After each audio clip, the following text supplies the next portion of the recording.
Year 1485. England stands at the edge of history. Through the morning fog, crimson and gold banners rise. The Tudor Rose carried by men who fight not just for land, but for the crown itself. This is Bosworth, where the fate of a kingdom will be decided. The battlefield erupts. Steel slams against steel, hooves thunder through the mud. Lancaster red against Yorkist white, every strike echoing with the weight of a nation's future. In this storm of blood and chaos, the crown itself trembles. And there, Henry Tudor, a young exile returned, watching from the hilltop. The crown is not his yet, but the fire in his eyes says otherwise. This battle will forge a dynasty. The charge begins. Crimson banners surge forward. Across the field, Richard's men clash with desperate fury. Mud, steel, and chaos. And through it all, a throne awaits its master.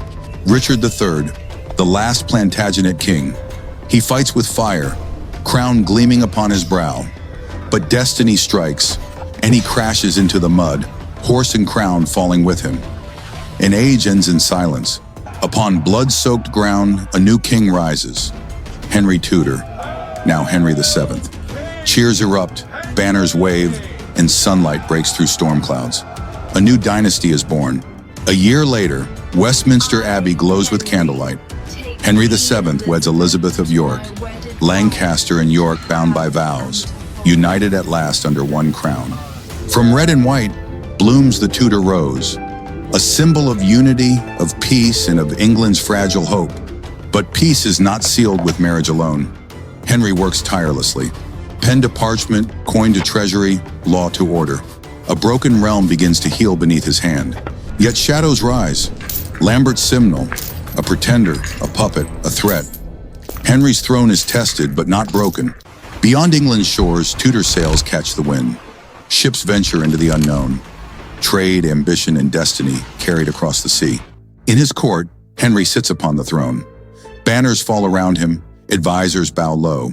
Power radiates, but so does caution. This is a king who trusts no one fully. The old promises linger. Justice written in parchment. The Magna Carta's shadow still alive. Henry seeks balance. Authority for the crown, order for the people. A dynasty is not built by a king alone.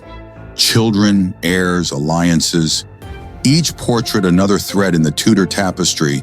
Each face a stake in England's future. But danger never fades.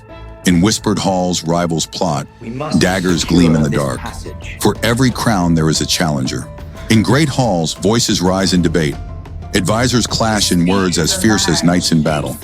Henry listens, cautious, calculating, always the survivor. In great halls, voices rise in debate. Advisors clash in words as fierce as knights in battle. Henry listens, cautious, calculating, always the survivor. Beyond the palace walls, the people endure. Farmers till the earth, merchants fill the markets. They carry the weight of king's ambitions on their shoulders. But storms gather again. Foreign threats, restless nobles. The crown upon Henry's head rests uneasy. The crown of England glimmers, heavy, unyielding. On Henry's brow it is secure, for now. But every crown demands its price. From bloodshed to unity, the Tudor Rose blooms. Henry VII has secured his throne, but shadows linger on the edge of history. This is only the beginning of the Tudor legacy. You fail me, Queen!